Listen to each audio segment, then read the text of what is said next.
আসসালামু আলাইকুম। আজকে আপনাদের সাথে শেয়ার করব একটা ফ্রক কাটিং টিউটোরিয়াল। আর এই ফ্রকটা কিন্তু আমি একটা শাড়ি কেটে বানাবো। আমার শাড়িটা অনেক দিন যাবতই ঘরে পড়েছিল, আর এটা ছিল একটা গায়ে হলুদের শাড়ি। আমার ভাইয়ের বিয়েতে গায়ে হলুদের জন্য আমি এটা বানিয়েছিলাম।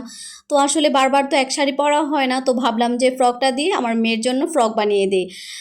যেই চিন্তা সেই কাজ। তারপর কিন্তু আমি আমার ফ্রকের জন্য শাড়িটার তো পুরো অংশ লাগবে না, পুরোটুকু লাগবে না, তো যতটুকু কাপড় লাগবে ততটুকু আমি কেটে নিয়েছি। তারপর এখানে আমার বাসায় একটা পাঞ্জাবি পরেছিল, পাঞ্জাবিটা অনেক দিন যাবত পরেছিল, এটা কেউ পরে না। ভাবলাম যে পাঞ্জাবিটাকেও কাজে লাগিয়ে ফেলি। তো জামার যে ইনার হিসেবে আমি পাঞ্জাবির কাপড়টা ব্যবহার করব।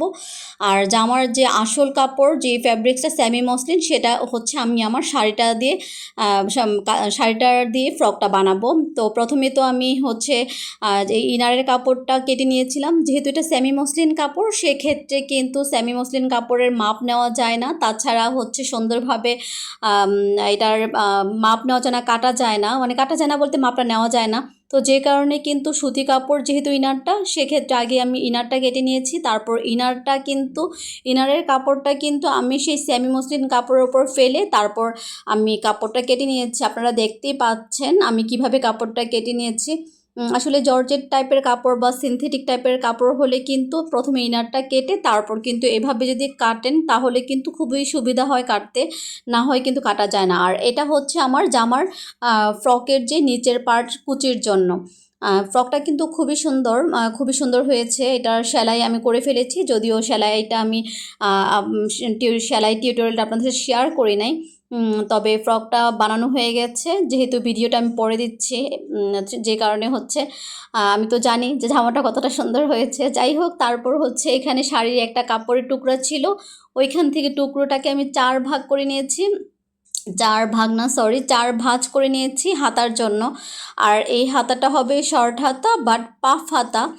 হাতার যে মুখে কুচি কুচি হবে, এবং হাতার কি বলবো এটাকে, আর্ম হোল, মানে হাতাটা হবে কুচি কুচি পাফ হাতা। তো এটা কিন্তু খুবই সুন্দর, যেহেতু ও বাচ্চা মানুষ, সেক্ষেত্রে কিন্তু পাফ হাতা দেওয়ার কারণে হাতাটা খুবই সুন্দর লাগছে। আর বাচ্চাদের কিন্তু পাফ হাতাটা খুবই ভালো লাগে। আমি জানি না কার কাছে কেমন লাগে, কিন্তু আমার কাছে কিন্তু বাচ্চাদের পাফ হাতাটা খুবই ভালো লাগে।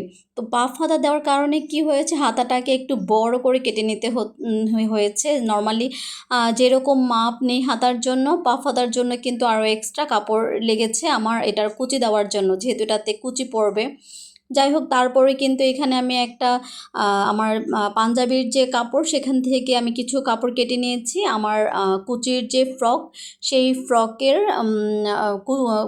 কুচির ফ্রকের যে কুচি, সেই কুচির ইনার হিসেবে ব্যবহার করার জন্য।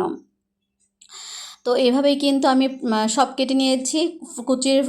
ফ্রকের কুচির জন্য কাপড় কেটেছি, তারপর হচ্ছে ইনারের জন্য কাপড় কেটেছি, বডি পার্টের জন্য কাপড় কেটেছি। সবাই অনেক অনেক ভালো থাকবেন। আল্লাহ।